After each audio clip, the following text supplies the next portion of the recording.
Gue akan bahas siapa yang sebenarnya mengontrol semua uang kita. Beberapa video belakangan, kan gue sering bahas tentang cryptocurrency, gue sering bahas tentang sistem keuangan. Tapi gue nggak pernah bener-bener bahas siapa sih yang mengontrol uang kita. Dan gue rasa kalau kalian mau ngerti tentang kripto, kita harus ngerti dulu tentang fundamental dari apa itu uang. Siapa sih sebenarnya yang mengontrol uang kita. Maka dari itu, gue akan mulai video ini dengan gue akan terjemahin salah satu quotes dari Henry Ford. Quotesnya adalah berikut. Untungnya, masyarakat tidak mengerti tentang konsep perbankan dan sistem moneter. Karena kalau mereka mengerti, saya percaya akan ada revolusi besok pagi. Itu adalah quotes dari Henry Ford. Arti dari quotes itu apa? Bahwa masyarakat itu punya pengetahuan yang sangat cetek terhadap apa? Terhadap sistem moneter kita, terhadap sistem keuangan kita, terhadap sistem central banking dunia. Di sini, gue akan coba untuk buka sedikit ya pemikiran kalian terhadap apa yang sebenarnya terjadi di dalam sistem perbankan kita dan betapa jahatnya sistem central banking. Ini semua adalah pengetahuan yang gue rangkum selama kurang lebih 7 tahun berkecimpung di dunia financial market. Pertanyaan paling sederhana sebelum kita sibuk mikirin central banking, kita sibuk mikirin siapa sih yang kontrol uang, kita harus tanya pertanyaan fundamental dulu, yaitu apa itu uang? Ini ada yang mungkin jawabnya berbeda-beda. Oke, misalnya gue pernah dulu ngomong store of value. Ada yang bilang uang itu adalah alat tukar. Tapi apa sih sebenarnya uang itu? Kita nggak pernah diajarin ya, mau kita di sekolah, mau kita di kuliah, sama guru-guru kita tentang gimana sih caranya uang bekerja dan apa itu sebenarnya uang. Kita itu diajarin ya dari kecil bahwa uang itu adalah sesuatu yang susah dicari. Kita diajarin mungkin sama orang tua kita untuk menabung di celengan, ya kan, celengan ayam. Kita tabung karena uang itu susah dicari. Jadi harus berhemat, harus simpen uang karena uang itu susah dicari. Jadi apa yang kita lakukan, kita sekolah ya kan, dapat nilai yang bagus, kita lulus, kita ke kuliah juga cari nilai yang bagus untuk bisa magang di perusahaan ya, magang di perusahaan lalu pelan-pelan naik tangga korporat jadi manajer dan lain-lain. Uang itu susah dicari, harus dicari dengan kerja keras, dengan tukar waktu kita dari jam 9 pagi sampai jam 5 sore. Nah, itu adalah pemikiran-pemikiran yang ditanamkan ke kita sejak kita kecil.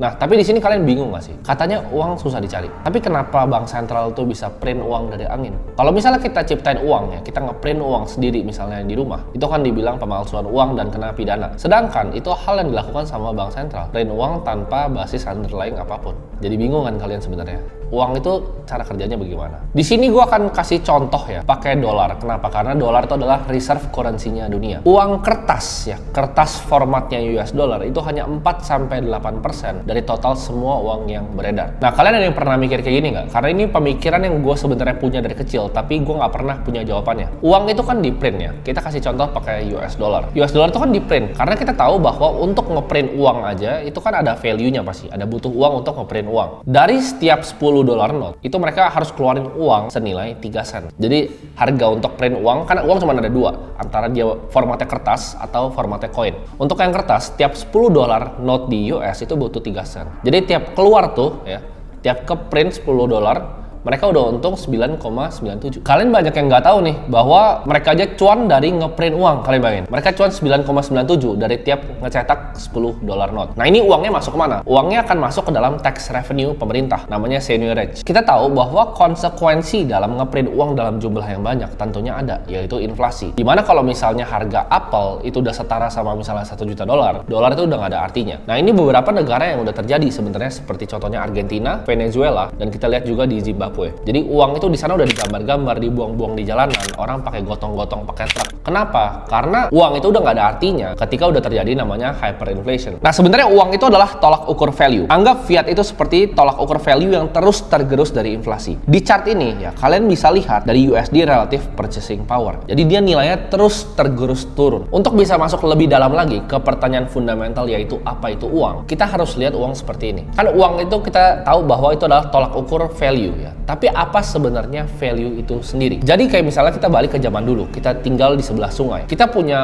dua opsi untuk misalnya mau nangkap ikan. Kita mau keluarin banyak waktu kita untuk nangkap pakai tangan, atau kita buang misalnya 3 jam, 4 jam waktu kita untuk cari kayu, ya, bikin kayunya jadi tajam, bikin rapih jadi tombak. Jadi kita nangkap ikannya ntar ke depannya lebih gampang. Nah, tombak ini memiliki value. Kenapa? Karena kita membutuhkan waktu untuk bikin tombak ini. Jadi sistem barter itu misalnya orang punya apel berapa, tuker sama tombak yang kita bikin buat dia gampang nangkap ikan. Jadi sebenarnya konsep value dari paling dasar adalah waktu. Nah, sebelum tercipta uang, untuk penukaran value atau waktu ini, orang menggunakan yang namanya emas atau bahkan kain di zaman 130 BCE China. Jadi waktu itu masih zaman di Cina pakai kain. Tapi akhirnya ini kita menggunakan yang namanya emas. Dulu sempat juga pakai garam. Yang paling lama, yang standard test of time itu adalah logam mulia atau emas. Nah, tapi pertanyaannya kenapa dari emas itu bisa berubah ke uang kertas ya? Kenapa dari emas bisa berubah ke fiat? Karena kalau misalnya gini, kita mau beli kopi deh. Kita mau beli kopi, itu harganya 1 keping emas. Tapi 1 keping emas itu value terlalu tinggi untuk secangkir kopi. Jadi yang dilakukan apa? Tercipta bank pertama itu karena kepingan emas itu ya dititipin di bank. Terus mereka keluarin note. Mereka keluarin note bahwa 1 kertas ini menjamin kalian punya 1/10 dari kepingan koin tadi. Ya, jadi 1/10 ini bisa dipakai untuk beli kopi. Karena kalau tukar sama 1 keping terlalu banyak kan. Jadi dia bikin ini adalah perjanjian, ini kalian punya 1/10 dari emas kepingan tadi. Itu diciptakan uang kertas itu pertamanya karena kayak gitu. Jadi uang itu pada konsep dasarnya itu adalah sebuah store of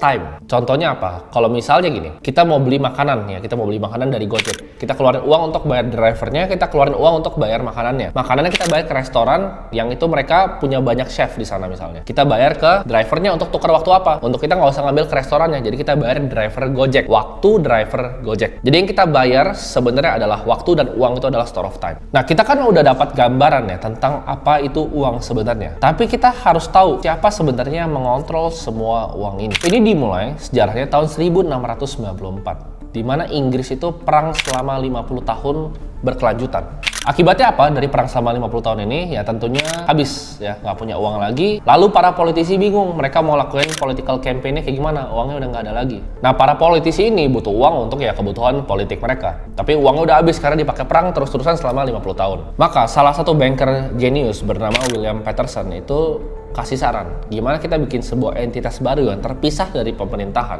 yang bisa pinjemin uang ke pemerintahan dengan uang yang dicetak dari angin. Jadi ini adalah titik mulai banking di dunia. Bank sentral itu memiliki sebenarnya kekuatan di atas politisi manapun, hukum, pemerintahan manapun, bahkan negara. Nah, ini adalah sebuah konsep yang dicoba berkali-kali waktu itu di Amerika. Jadi mereka mau ngambil konsep central banking di Inggris yang diciptakan William Paterson ini untuk dibawa ke Amerika. Tapi ini gagal. Sampai akhirnya ada beberapa banker yang mau mencoba untuk meng-establish central banking di Amerika. Di tahun 1910, tepatnya bulan Desember, ada 6 orang paling influential di dunia finansial, yaitu ada Paul, ada Nelson Aldrich, ada Frank Vanderlip, Benjamin Strong, Henry Davidson, Charles Norton, dan Abe Andrews. Ini meeting dilaksanakan selama 9 hari lamanya, dan mereka menciptakan namanya The Federal Reserve, atau yang kita tahu sekarang The Fed. Ini pertemuan dilakukan dengan sangat rahasia, jadi nggak ada satupun reporter yang meliput. Ini 6 orang paling berkuasa di dunia waktu itu ya. Jadi ini 6 orang buat kalian dapat sedikit gambaran seberapa berkuasa 6 orang ini. 6 orang ini punya 1/4 harta satu dunia. Jadi 1/4 harta satu dunia ini cuma dipunya 6 orang ini. Dan mereka ketemu waktu itu di Amerika untuk establish the Federal Reserve System.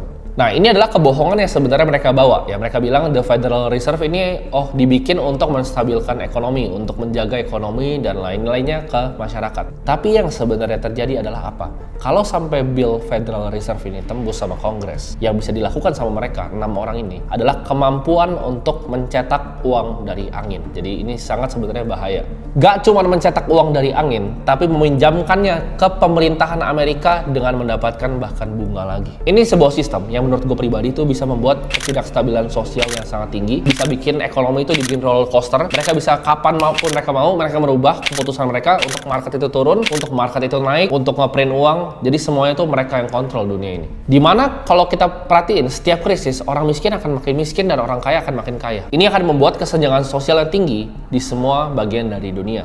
Dan bill ini dinamakan Federal Reserve Act di tahun 1913. Jadi mereka berhasil menipu publik dengan cara yang sangat pintar. Jadi ini caranya mereka. Mereka bilang ya, mereka sebar di banker-bankernya bahwa banker itu ngelawan untuk bikin Federal Reserve ini. Jadi semua bank-bank besar di Amerika ngelawan, bilang, oh kalau ada bank sentral nanti kita semua mati. Nah, jadi publik kan sebenarnya publik benci sama para banker kan. Publik benci dengan orang kaya. Jadi publik mikir gini, kalau misalnya para banker ini benci sama Federal Reserve ini, mereka pikir, oh ini berarti ini hal yang baik, karena banker yang jahat ini benci ini. Jadi Federal Reserve adalah hal yang baik dan akhirnya billnya tembus di Kongres. Jadi mereka pintar banget. Padahal itu semua teman-temannya mereka. Mereka yang orchestrate untuk bikin PR seperti itu di publik. Federal Reserve ya, atau The Fed sampai hari ini adalah entitas paling berkuasa di Amerika. Ini sebenarnya kalian banyak yang salah. Banyak kira Federal Reserve itu satu dengan pemerintahan. Enggak. The Fed ini adalah independent agency. Mereka nggak tunduk pada pemerintahan. Tidak ada satupun government agency yang bisa ambil action terhadap Federal Reserve. Tidak ada audit, tidak ada yang ngeliatin ngapain Federal Reserve ini.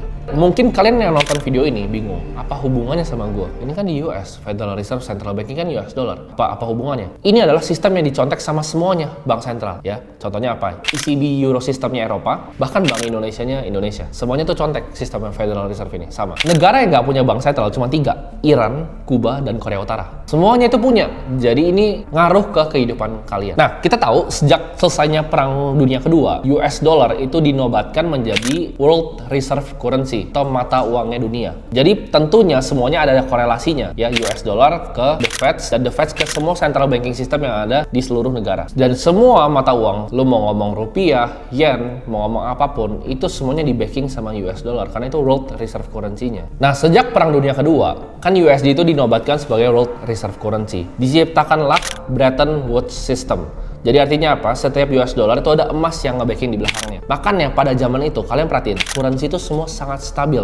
Nggak fluktuatif kayak sekarang. Jadi US dollar dan semua yang ke-pack sama US dollar, semua currency lain itu sangat stabil karena Bretton Woods System ini. Tapi karena US dollar itu hancur pada tahun 1971, itu kan waktu 1971 itu ada ketidakstabilan makroekonomi ya. Ada juga perang Vietnam War. Jadi yang dilakukan apa? Richard Nixon putusin pack antara US dollar dan juga emas. Jadi US dollar tuh udah floating aja ke atas. Nggak ada jaminannya lagi. Jadi 1 US dollar tuh udah nggak ada emas yang backing sama sekali pada tahun 1971. Nah, coba kalian pikir ya, kan gue bilang tadi semuanya terkorelasi ya, bank sentral di US sama bank sentral bahkan di Indonesia. Sekarang 1971 USD yang tadinya stabil pakai emas, sekarang nggak ada emasnya lagi. Mereka print nih ya kan, mereka print US dollar dan semua currency itu di-pack sama US dollar. Kalian bayangin, jadi US dollarnya ini nggak ada masalah lagi, dia floating terus naik dan ini semua currency yang ngikut naik kayak gini. Dan menurut kalian apa yang terjadi? Kalau misalnya orang udah nggak percaya lagi dengan sistem fiat, orang udah nggak percaya lagi bahwa US dollar itu adalah World Reserve Currency. Jadi secara intrinsik semua uang fiat yang ada itu berdasarkan kepercayaan konsensus satu dunia terhadap pemerintahan Amerika. Karena uangnya ngikut semua sama US dollar yang diprint dari angin. Jadi ini cuma kepercayaan pada sistem pemerintahan Amerika. Kalian pernah ada yang nanya nggak sih, kenapa sih nama uang itu adalah fiat ya kan? Fiat money, fiat currency. Ada yang tahu nggak arti dari Latin dari fiat itu apa? Fiat itu sama dengan let it be done. Jadi artinya apa? Pemerintah bilang udah ya jadi aja. Itu adalah bahasa Latin dari fiat. Jadi pemerintah sama aja kayak ngomong itu tuh uang ya, lu percaya aja bahwa itu tuh uang. Artinya setiap US dollar yang di print otomatis uang yang lain jadi lebih sedikit tidak berguna. Kenapa? Karena dia paling kuat ya. Ketika dia print lebih banyak ya rupiah pasti akan melemah. Kita lihat aja sekarang 15.700. Nanti mungkin kalian kalau nonton video ini 3-4 bulan lagi udah 16.000 rupiah. Dan kalian bisa bayangin nggak sih, selama 2021, 40% US dollar yang beredar di dunia itu di print dalam waktu 1 tahun pas COVID. Kalian bayangin, 40% uang yang beredar. Nah, negara-negara yang superpower yang besar yang lainnya seperti China dan Rusia udah sadar akan hal ini. Barusan beberapa minggu ini, Alexander Venediktov dari Rusia bilang seperti berikut. Bretton Woods system is failing. Jadi mereka mulai jualin reserve USD-nya buat ditukar sama emas beneran. Jadi kalau kita lihat di China, di Central Bank China, Central Bank Rusia, apa yang mereka lakukan? Mereka udah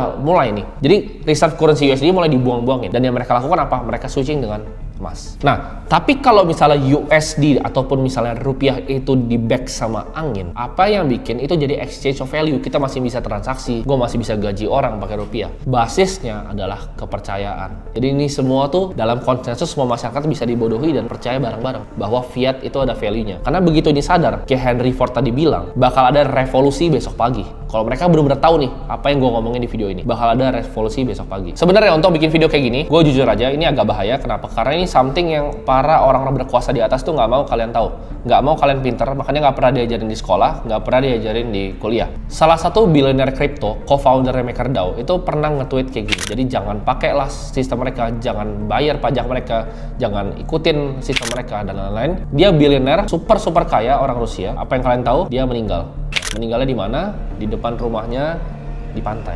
Jadi kalau misalnya orang bilang itu meninggalnya, yang kita nggak tahu apa yang terjadi ya. Cuman hal ini tuh sebenarnya banyak yang orang-orang nggak mau tahu. Banyak dari kalian mungkin nonton youtuber ya kan, youtuber finansial yang ngajarin tentang krisis tahun 2008 gitu. Cuman kalau kalian benar-benar pelajarin, kenapa sih sebenarnya terjadi 2008? Nggak ada yang bisa jelasin ke kalian kenapa itu terjadi. Semua orang bilangnya subprime mortgage, bla bla bla. Tapi ini sebenarnya kalau kita tarik, ini terjadi dari tahun 2000. Dan yang bikin crash ini itu bukanlah Lehman Brothers, bukanlah bank-bank besar lainnya. Ini sebenarnya dimulai sama Federal Reserve. Kita backtrack ya sampai tahun 2000 ketika terjadi dot-com bust. Internet company tinggi banget terus hancur. Si Alan Greenspan melakukan kebijakan di mana dia potong suku bunganya, chairman-nya potong suku bunganya sampai 1%. Ini untuk apa? Kalau misalnya suku bunga 1%, ini encourage orang untuk apa? Ya, untuk minjem uang. Untuk minjem uang untuk beli apa? Untuk beli rumah. Karena suku bunganya 1%. Jadi untuk dapat uang tuh gampang. Semua orang beli rumah. Kalau semua orang beli rumah dengan minjam, apa yang terjadi dengan harga rumah? Karena semua orang minjemnya gampang, harga rumahnya naik, terbang.